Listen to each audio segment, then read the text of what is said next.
sean bendecidos en esta mañana. Qué honor, qué privilegio poder compartir con los santos de Dios, sabiendo que simplemente somos vasos establecidos y útiles en las manos de nuestro Señor.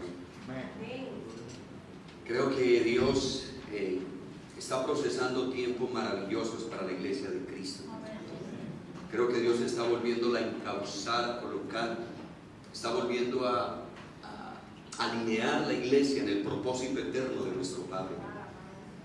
Profundamente, cuando hablamos de esto, tenemos que saber que hay unos oráculos de Dios que están funcionando y están operando a nivel global para volver a encauzar la iglesia al propósito eterno, al propósito en el cual Dios nos estableció y por el cual nos llamó. Yo no sé para usted, pero para mí y en mi corazón tengo una carga profunda de volver a ver a la iglesia alineada a Dios. Porque para mí, de manera personal, creo que a nivel mundial la iglesia se ha estado corrompiendo. La iglesia se ha corrompido en muchos aspectos, en aspectos que el secularismo se ha introducido a nuestra congregación, se ha introducido a la iglesia del Señor, y ahora todo lo estamos viendo desde la perspectiva de lo secular y no desde la perspectiva bíblica. Y tenemos que volver a la Biblia, porque la Biblia es el elemento vital, esencial y necesario para volver a alinear, porque la Biblia es la que produce el alineamiento a la casa del Padre, a la iglesia del Señor, al cuerpo de nuestro Señor Jesucristo. Es la única. No podemos tener parámetros ni modelos que tengan que salirse o que tengan un enfoque diferente del cuerpo de Cristo, diferente de la palabra del Señor. Cuando yo observo hoy la iglesia, profundo sentimiento de dolor embarga mi vida. Créame que por muchos años me ha tocado estar viendo la iglesia y la manera como se ha deformado el pensamiento de nuestro Señor dentro de la congregación.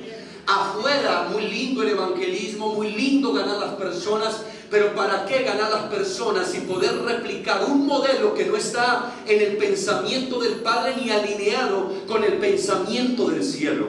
¿Para qué traer gente a Cristo para que sea un clon de lo que hoy tenemos, que no es exactamente la representación del cielo sobre la faz de la tierra? Necesitamos volver a alinear a la iglesia, y para que la iglesia vuelva a ser alineada necesitamos reformar la mente, y la mente solo puede ser reformada cuando el pensamiento de la palabra se vuelve semilla incorruptible en mi espíritu y en mi corazón. La semilla incorruptible tiene que volver a la iglesia, porque la semilla incorruptible es una semilla que no se corrompe. Y evidentemente hoy tenemos una iglesia que se ha corrompido. Y si está corrupta es porque la semilla incorruptible no está haciendo el efecto dentro de ella. Y el problema no es la semilla, el problema es el terreno que está recibiendo la semilla. El problema no es la palabra que Dios ha dado a nuestra vida. El problema es la semilla, no es la semilla, sino el terreno donde está cayendo la semilla. Porque esa semilla incorruptible, toda poderosa para hacer el cielo, la tierra, el mundo, la plenitud de lo que vemos, solamente hay un lugar donde esa semilla no puede producir el efecto y puede ser destruida. Ese lugar se llama el corazón del hombre. Toda esa palabra creadora del universo se puede destruir en el corazón de una tierra que no quiere recibirla en el diseño y en la forma original de nuestro Padre. Y ahí se destruye la palabra. Y todo lo que Dios quiere hacer se cancela, porque no hay el terreno correcto donde fructificar al 30, al 60 y al 100 por uno. Me impacta mucho y quiero hoy hablar desde la perspectiva de que tenemos que renovar nuestra mente y nuestro pensamiento para que la corrupción no siga operando dentro de la iglesia. Y vamos a tener que alinearnos al modelo bíblico, al pensamiento bíblico, a la palabra bíblica. Algo interesante, y es que Apocalipsis no es el fin. Apocalipsis simplemente es el resultado de todo lo que Dios estaba haciendo y había producido desde el principio y hasta el fin. Apocalipsis tiene que representar la idea maximizada del Padre, donde Apocalipsis, más que hablar de eventos futuros, es el evento, el pensamiento de Dios plasmado en el corazón del hombre para verdaderamente revelar todo lo que Él había establecido antes que el mundo fuera fundado. Entonces, cuando yo tomo esto, hay una porción de Apocalipsis que me impacta profundamente. La escuchamos, la leemos, la tenemos, la amamos, la predicamos y tenemos el concepto de lo que es. Y por todas partes estamos diciendo que Dios nos llamó a ser reyes. ¿Qué nos llamó a ser? Reyes. ¿Qué nos llamó a ser, amados? Reyes y sacerdotes. Eso está Apocalipsis 1:6, Apocalipsis 5:20. Donde nosotros podemos ver que allí la Escritura dice: y nos hizo reyes y sacerdotes para Dios. Y en Apocalipsis 5:20 dice: y nos ha hecho. Primero nos hizo y luego nos dice: nos ha hecho para nuestro Dios reyes y sacerdotes. Entonces, el problema aquí es que el reino y todo lo que tiene que ver con el contexto del reino lo hemos tomado desde un pensamiento secularizado. Lo vemos, los reyes de la tierra, los que quedan, los que todavía hacen parte de esa realeza. Y lo hemos tomado, y la gente lo que está entendiendo es que ese es el modelo y el diseño que Dios tiene para nosotros. Y nosotros mismos nos hemos encargado de no presentar el modelo correspondiente y respectivo para el cuerpo de Cristo en esta temporada presente, en este tiempo presente. Algo interesante, solo 3 personas Cristo dijo que tenían el reino de los cielos.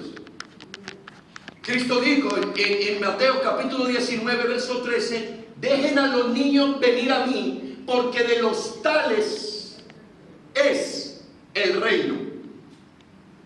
De los tales es el reino. ¿De quiénes? De los niños. ¿Por qué los niños?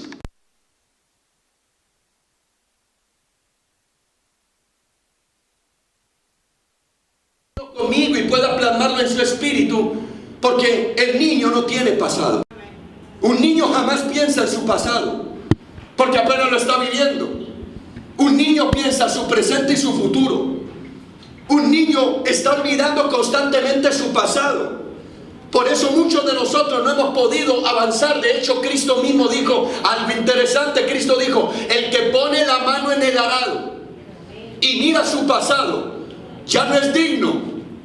¿De qué? ¿De qué? O sea, cuando nosotros no podemos entender que un niño es el que le compete, es el que tiene el reino, que es rey en medio de ese reino, es porque el pasado ya no mortifica su vida. El problema es que nosotros nos centramos en el pasado. Tenemos los problemas del pasado. Lo que me pasó con fulano de tal, el problema que tuve con tal persona, la gente que se me fue, el hermano que me dividió. Y saber que lo que Dios quiere hacer es producir un futuro glorioso, porque el pasado no lo podemos cambiar, pero el presente y el futuro lo tenemos en nuestras manos para hacerlo diferente. ¿Y de quién es entonces el reino? De los niños. De los niños, diga conmigo, de los niños. Necesitamos volver a tener el pensamiento de niños para poder gobernar y ser reyes en medio de ese lugar. No dejarnos mover por el pasado. No dejar que el pasado nos condene. No dejar que lo que hicimos en el pasado hoy represente algo para nuestra vida. Dios nos ve en el pasado, Dios nos visita. Y si tuviese que visitar su pasado, sepa esto, que lo fue a visitar para restaurarlo al tiempo presente. El segundo elemento, la segunda persona que le pertenece a este reino del que yo le estoy hablando, que somos reyes, es, según Mateo capítulo 5, verso 3, entonces dice que aquellos que hacen parte, que tienen, que pueden disfrutar y que conviven y tienen parte de ese reino, en Mateo capítulo 5, en el verso 3, dice lo siguiente. Mire lo que dice: bienaventurados los pobres en espíritu. ¿Los qué? Pobres en espíritu. Porque de ellos O sea que de los niños es el reino, y de los pobres en espíritu es el reino. Yo no sé si usted se ha preguntado por qué un pobre en espíritu. Si nosotros vamos a ver, un pobre es el que no tiene capacidad, ni recursos, ni forma de emprender algo si no tiene a alguien que le esté ayudando y dándole la visión y respaldándole lo que está haciendo. Amén. O sea, un pobre es aquel que no inicia nada en sus propias fuerzas, en su propia capacidad, en su propia forma, en su propio intelecto, él no confía en sus recursos porque no los tiene.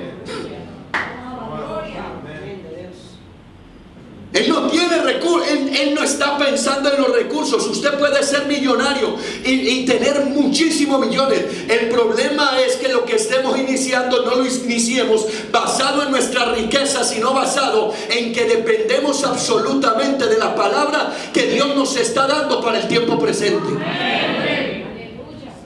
Es alguien, el hombre que es pobre en su espíritu, es alguien que depende absolutamente de Dios. Él no depende de sí mismo. Él no tiene capacidad de dependencia. Él no va donde no tiene que ir. Él no hace lo que no se le ha dicho que haga. Él lo que hace es lo que el Padre le ha dicho que tiene que hacer.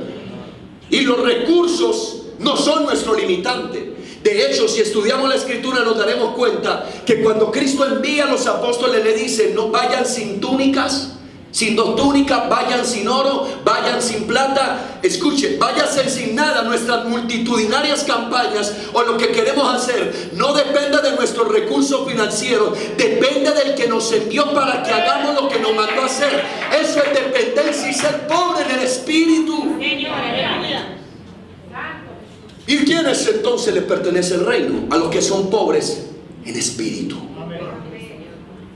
Porque nosotros no tenemos códigos seculares, no operamos según la carne. ¿Qué es la religión? ¿Qué es la idolatría? La religión de lo que se ve.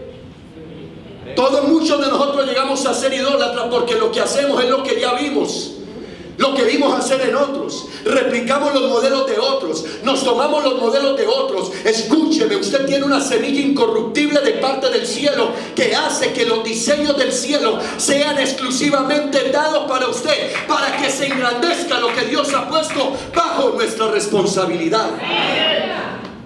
Pero como lo que queremos es ver el crecimiento y someternos al crecimiento y no someternos bajo la poderosa mano de Dios para que Él nos exalte, porque su exaltación y mi exaltación no depende de mí, depende del Dios a quien nosotros le servimos. Por eso nosotros no tenemos nada, todo es de Él.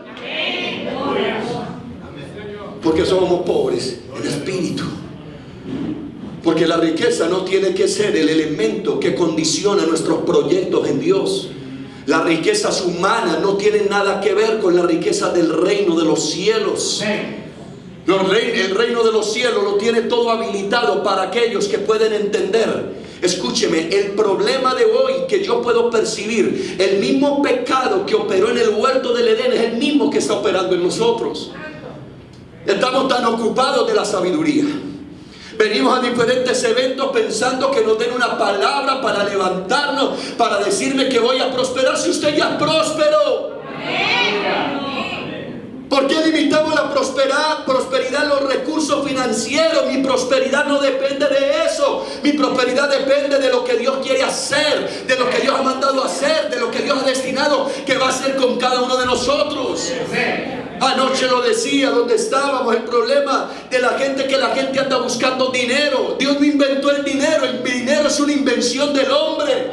Y Dios no va a respaldar lo que Él no inventó. Por eso es que cuando Dios quiera darle algo, no le va a dar dinero, le va a dar oro como a David para que construya su obra y los diseños del Padre sobre la tierra. Porque Él sí creó el oro, Él creó la plata, Él creó lo que tiene, los recursos. El dinero es un elemento transaccional del capitalismo creado por el hombre para poder atarnos. Escúcheme, no necesitamos dinero, necesitamos una palabra del Padre para alcanzar los recursos del Padre y hacer la obra del Padre. Pero necesitamos ser pobres en espíritu. La altivez no puede ser parte de nosotros. Lo vamos a ver cuando hagamos el estudio de lo que es un rey conforme a las Escrituras. Porque hemos sacado el reino de arriba, de afuera. Hemos mirado el mundo secular para sacar el pensamiento del reino y no de la Escritura.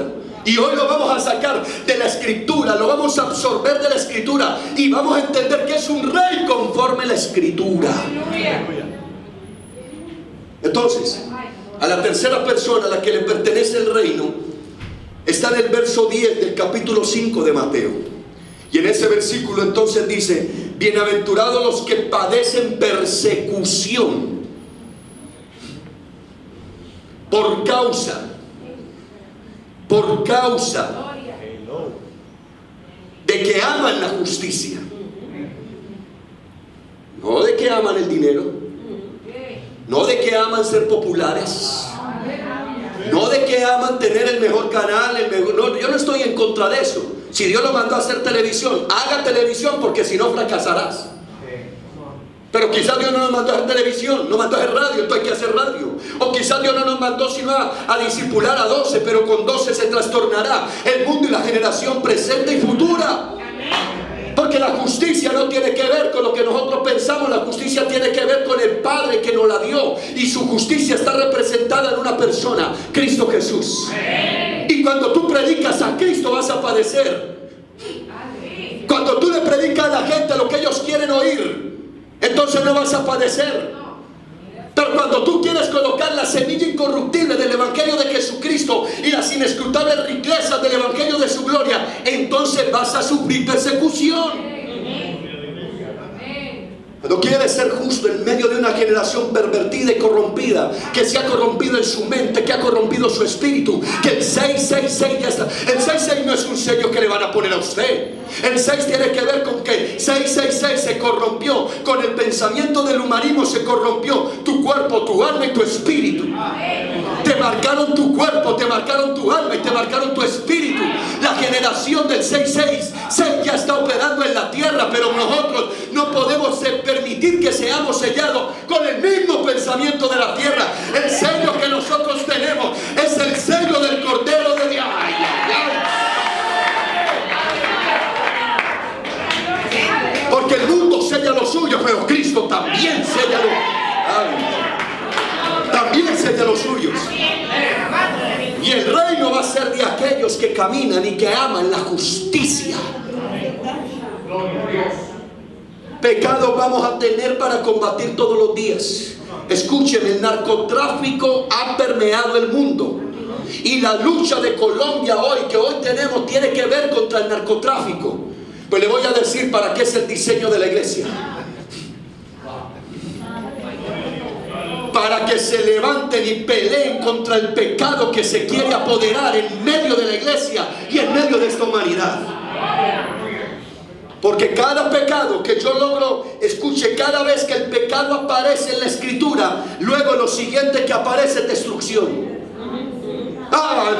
Fue a gobernar, fue a tomar el pueblo. Logra Josué con todo su equipo, logran vencer a Jericó. Y ahora están preparados para ir a Jaí. Y cuando llegan a Jaí, allí mueren 120,000. ¿Cuál fue el problema? El pecado que había cometido en la persona de Acán. Cuando nosotros no podemos entender esto, cuando nosotros no entendemos que nuestra lucha no es contra carne, no es contra sangre, no es contra, sino contra ¿qué? ¿Dónde gobiernan ellos? En nuestra propia vida. Cuando usted entiende que lo que tiene que conquistar no es el mundo, es lo que usted tiene adentro. Conquistamos nuestro orgullo, conquistamos nuestra vanidad, conquistamos nuestra prepotencia, conquistamos lo que nosotros... ¿De qué me sirve ganar el mundo si yo mismo pierdo? O sea, hay gente que está ganando el mundo, pero su alma ya se perdió. Porque la cuestión no es ganar el mundo, la cuestión es ganar lo que yo tengo adentro. Lo que está combatiendo, eso es lo que decía un hombre extremadamente radical en su tiempo, Santiago. Todas las epístolas que se escriben se hablan de Jesús, pero cuando vemos a Santiago, Santiago no habla tanto de Jesús. Y Santiago yo lo llamaría el hombre de la extrema derecha del judaísmo. Pero Santiago nos da una clave. El problema es que el pecado se ha metido a nosotros y quiere seguir gobernando. Pero para eso apareció el Hijo de Dios, para destruir las obras del diablo que a través del pecado quiere manifestarse en medio de nuestra vida. ¿Y cómo yo voy a destruirla? Por el poder de la palabra de justicia que tiene que ser predicada en este tiempo para accesar al reino de los cielos. Amén. Cristo mismo dice que para poder hacer esto, Él requirió la intervención del Padre. Es imposible tratar de vencer algo sin la intervención divina de nuestro Padre. Entonces, cuando Él nos constituye reyes y sacerdotes, vamos a tener entonces que buscar dónde está el pensamiento de Dios para lo que significa los reyes de este tiempo. ¿Cómo operan entonces? Como no tenemos una idea clara del Nuevo Testamento, tenemos que buscar aquel pensamiento que Dios quería colocar en las Escrituras basado en el Antiguo Testamento. Dios sabía que iba a haber un momento donde Él ya había planeado que nos convertiríamos en reyes y sacerdotes. Pero los reyes y los sacerdotes que iban a levantarse dentro del cuerpo de Cristo tenían que ser muy diferentes a los reyes que se levantarían secularmente. Nimrod marca el pensamiento de aquella generación. Nimrod busca adoración. Nimrod edifica cosas para que su nombre permanezca sobre la tierra. Nosotros no podemos edificar casas para nosotros. Por eso David fue tan poderoso. Por eso su pensamiento, porque él no decidió edificar casa para él, sino para Dios. Él no estaba guardando para él guardaba para Dios. Porque un verdadero hombre que camina en el reino va a entender que nada en la vida tiene más valor y más gloria que lo que edificamos para Dios. Entonces, Dios en algún momento sabe, cuando le está dando pensamientos, mandamientos, ordenanzas a un hombre llamado Moisés, entonces le va a plasmar el pensamiento de lo que tiene que ser ese tipo de reyes de Apocalipsis capítulo 1 verso 6 y Apocalipsis capítulo 5 verso 20. ¿Por qué no nos habla de otros reyes? Vemos los reyes, es tan tremendo y tan profundo que vemos los reyes, el rey de Babilonia, vemos a Darío, vemos los reyes que existían en Roma. Pero no estamos viendo una línea donde podamos encontrar un rey que sea diseñado en el modelo y en el pensamiento de Dios. Entonces, como Dios sabía esto, Dios decide en Deuteronomio 17:14 colocar un pensamiento de cómo sería el rey que se levantaría en la casa de Dios. Curiosamente, ese rey es muy diferente a lo que nosotros hoy tenemos como perspectiva de lo que es un rey. Y si usted puede mirar conmigo, usted va a encontrar que allí el rey tenía muchas características. El rey que Dios iba a exigir está en Deuteronomio 17:14. Dice: cuando hayas entrado en la tierra que Jehová tu Dios te da, y tome posesión de ella y la habites. O sea, es un lugar donde ya estamos habitando, ya nos pertenece, y se me ocurre la idea de decir: pondré un rey sobre mí, como todas las naciones que están a mis alrededores. Ciertamente pondrás por rey sobre ti, número 1, a uno que haya sido escogido por Dios.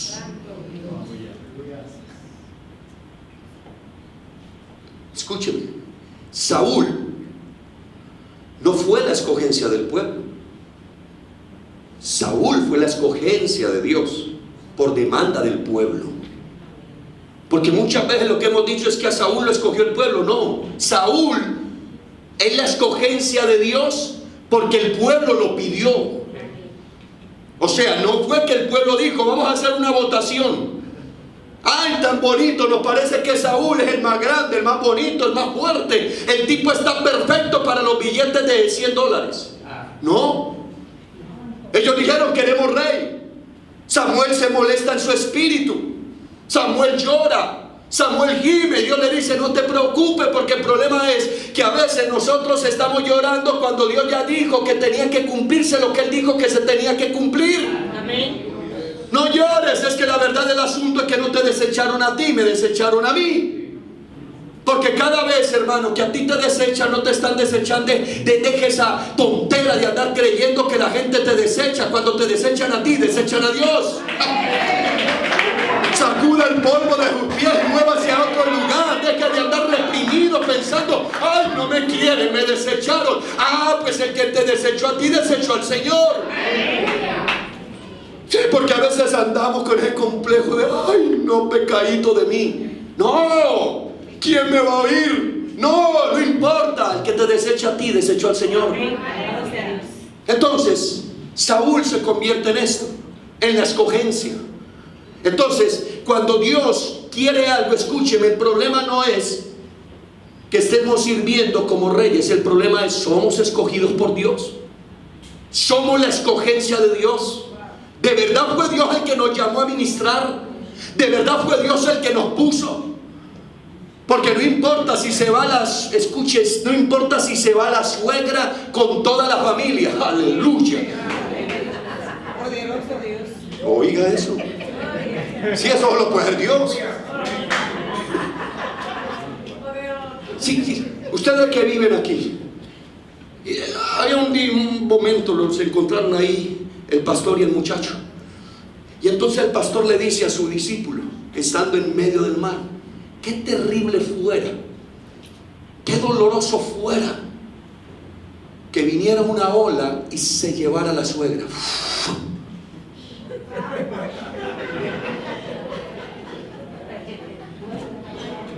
Eso sería terrible.